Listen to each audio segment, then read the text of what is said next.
Bismillahirrahmanirrahim. Assalamualaikum warahmatullahi wabarakatuh. Selamat pagi anak-anakku yang soleh dan solehah. Bagaimana kabarnya kalian hari ini? Semoga kita semua selalu mendapatkan perlindungan dari Allah Subhanahu wa Ta'ala. Hari ini kita masih belajar tema 3, yaitu makanan sehat. Sebelum pembelajaran dimulai, alangkah baiknya kita berdoa terlebih dahulu ya. Bismillahirrahmanirrahim. Allahumma inni as'aluka ilman nafi'a wa rizqan thayyiba wa amalan mutaqabbala. Raditu billahi rabba wa bil islami dina wa bi muhammadin nabiyya wa rasula. Rabbi zidni ilma warzuqni fahma. Amin ya rabbal alamin. Hari ini kita masih belajar tema 3, subtema 1, yaitu bagaimana tubuh mengolah makanan, yaitu pembelajaran 5 dan 6. Sudah siap untuk belajar? Hari ini kita masih belajar muatan IPA mengenai sistem pencernaan manusia. Masih ingatkah kamu mengenai sistem pencernaan pada manusia? Organ pencernaan manusia terdiri dari mulut, kerongkongan, lambung, usus halus, usus besar, dan anus. Semua organ tersebut memiliki fungsi yang penting bagi tubuh kita. Apabila salah satu organ pencernaan kita mengalami suatu kelainan ataupun penyakit, maka sistem pencernaan tubuh kita akan terganggu. Mari kita ingat kembali proses pencernaan pada manusia. Mula-mula makanan masuk ke dalam mulut. Di dalam organ mulut terjadi proses pengunyahan makanan menjadi lebih kecil agar mudah ditelan. Di dalam organ mulut terjadi proses mekanik dan juga proses kimiawi. Proses mekanik adalah proses pengunyahan makanan menjadi lebih kecil dengan bantuan gigi dan juga lidah. Sedangkan proses kimiawi adalah proses pengunyahan makanan dengan bantuan enzim amilase yang dikeluarkan oleh air liur. Setelah makanan telah halus, maka makanan ditelan dengan bantuan lidah untuk melewati kerongkongan menuju lambung. Di bagian kerongkongan terjadi gerak peristaltik, yaitu gerakan kerongkongan yang berkontraksi untuk mendorong makanan ke dalam lambung. Di dalam organ lambung, makanan dicerna menjadi bentuk yang lebih sederhana dengan bantuan enzim. Misalnya ada enzim renin, pepsin, dan juga lipase. Makanan yang telah halus tersebut kemudian masuk ke dalam usus halus. Di bagian usus halus ini terjadi proses penyerapan sari-sari makanan yang dibutuhkan oleh tubuh kita. Sisa penyerapan dari usus halus tersebut kemudian masuk ke dalam usus besar. Di dalam usus besar terjadi proses penyerapan air dan juga proses pembusukan sisa-sisa makanan dengan bantuan bakteria E. coli. Sisa pencernaan dari usus besar itu kemudian akan dibuang melalui anus. Di bagian anus inilah akan membantu pembuangan dari sisa-sisa makanan dalam bentuk feses atau yang dinamakan proses defekasi. Nah, itu tadi sistem pencernaan pada manusia. Semoga bisa dipahami ya. Selanjutnya adalah muatan bahasa Indonesia, masih tentang iklan. Hari ini kita belajar mengenai mengidentifikasi iklan media cetak. Materi ini kamu bisa lihat di halaman 164. Untuk dapat mengidentifikasi sebuah iklan, kita perlu memperhatikan unsur-unsur dari iklan tersebut. Masih ingat apa tidak tentang unsur-unsur dalam sebuah iklan? Sebuah iklan terdiri atas judul atau headline, ada subjudul, isi iklan, ada komposisi warna dan gambar yang menarik. Ini termasuk visual yang menarik, serta nama dan alamat yang dapat dihubungi dari si pembuat iklan tersebut. Nah, selain unsur-unsur tersebut, kalimat dalam teks iklan juga harus kita perhatikan. Contohnya seperti perhatikan ini. Contoh iklan berikut pada halaman 165. Perhatikan ya, susu sehat, susu murni tanpa pengawet. Ayo minumlah susu sehat, rasanya enak tanpa bahan pengawet. Tubuh pun sehat dan kuat. Diproduksi oleh PT Sehat Segar. Di samping ada visual yang menarik. Gambar di samping menunjukkan sebuah barang yang hendak ditawarkan kepada calon pembeli. Barangnya adalah berupa susu yang bermerek Susu Sehat. Kalimat di dalam iklan tersebut singkat tetapi mempunyai ciri atau slogan yang mudah diingat pembaca. Kamu lihat pada bagian judul dan subjudulnya. Ini kalimatnya singkat tetapi mempunyai ciri dalam bentuk slogan yang mudah diingat oleh pembaca. Barang yang ditawarkan pada iklan di samping ditawarkan dengan kalimat yang sangat menarik. Di bagian isi iklan ini adalah untuk menawarkan barang yang ditawarkan. Apa barangnya? Yaitu susu sehat. Ayo minumlah susu sehat, rasanya enak tanpa bahan pengawet. Jadi barang yang ditawarkan ini menggunakan kalimat yang menarik. Dengan minum susu sehat, maka dengan rasa yang enak tanpa bahan pengawet, maka tubuh pun sehat dan menjadi kuat. Selain itu, ada juga nama perusahaan, yaitu PT Sehat Segar yang membuat iklan tersebut, sehingga kita dapat menghubungi perusahaan tersebut jika ada kritik maupun saran. Jadi, iklan di samping sudah memenuhi syarat sebagai iklan yang efektif.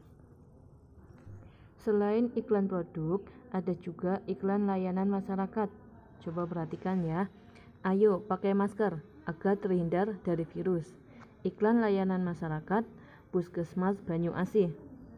Iklan ini bertujuan agar masyarakat menggunakan masker agar terhindar dari virus. Kira-kira apakah iklan ini termasuk iklan yang efektif? Ya, iklan ini sudah memenuhi syarat sebagai iklan yang efektif. Mengapa? Karena kalimat di bagian judul dan subjudulnya sudah singkat dan berupa slogan yang mudah diingat pembaca. Kalimatnya, ayo pakai masker agar terhindar dari virus. Selain itu, terdapat visual yang menarik, yaitu berupa gambar masker dan juga gambar virusnya. Jadi sesuai dengan judulnya, yaitu pakai masker agar terhindar dari virus.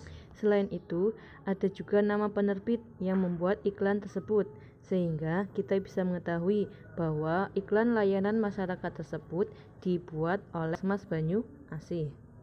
Coba perhatikan iklan tersebut. Meskipun tidak ada unsur isi iklan, tetapi iklan masih memenuhi syarat sebagai iklan yang efektif. Mengapa? Karena sudah terdapat kalimat ajakan pada bagian judul iklan. Ada kalimat ayo pakai masker. Kalimat ajakan bisa menggunakan kata ayo maupun kata mari. Selanjutnya masih muatan bahasa Indonesia mengenai membuat iklan media cetak. Materi ini kamu bisa lihat di halaman 167. Ayo kita coba untuk membuat iklan. Sebelum memulai membuat iklan, ingatlah kembali cara membuat iklan yang baik dan efektif. Syarat untuk iklan yang baik dan efektif antara lain, iklan harus menggunakan bahasa yang singkat dan juga jelas. Iklan memiliki sasaran atau target konsumen yang jelas, jadi sasarannya bisa masyarakat sekitar maupun konsumen. Iklan menggunakan kalimat utama yang dapat menarik perhatian konsumen, baik di bagian judul maupun subjudulnya. Berikut langkah-langkah untuk membuat rancangan iklan cetak yang menarik. Yang pertama, buatlah layout atau tata letak yang sederhana. Yang kedua, buatlah gambar yang menarik dan kreatif sesuai dengan isi iklan. Yang ketiga, buatlah isi iklan dengan kalimat yang singkat dan jelas, tetapi dapat menarik perhatian dan tidak menyinggung perasaan golongan masyarakat tertentu. Isi iklan ini tergantung dari iklan yang akan kita buat. Jika berupa iklan layanan masyarakat, maka isi iklan bisa dipaparkan langsung di bagian judul maupun subjudul. Jika iklannya dalam bentuk produk, maka isi iklannya berisi keunggulan dari produk tersebut. Selanjutnya, yang keempat, buatlah iklan dengan bahasa yang mudah dimengerti dan diingat oleh masyarakat, serta dapat menimbulkan rasa penasaran bagi pembacanya.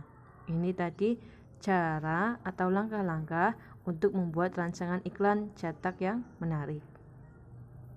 Selanjutnya ada muatan SPDP, masih KD 3.2, mengenai menyanyikan lagu diiringi alat musik ritmis. Materi ini kamu bisa lihat pada halaman 165. Apa itu alat musik ritmis? Alat musik ritmis adalah alat musik yang tidak memiliki nada. Alat musik ritmis berfungsi sebagai pembentuk ritme atau irama. Biasanya, alat musik ritmis dimainkan dengan cara dipukul atau digoyangkan, misalnya maracas, gendang, dan juga triangle. Namun, kalian dapat menggunakan alat-alat yang mudah kalian temukan di rumah sebagai alat musik ritmis untuk menggantikan alat musik ritmis yang sebenarnya. Misalnya ada batu kerikil, biji-bijian, atau beras yang dimasukkan ke dalam botol air mineral yang kosong sebagai pengganti maracas, galon air mineral atau ember sebagai pengganti gendang, botol kaca dapat digunakan sebagai pengganti triangle.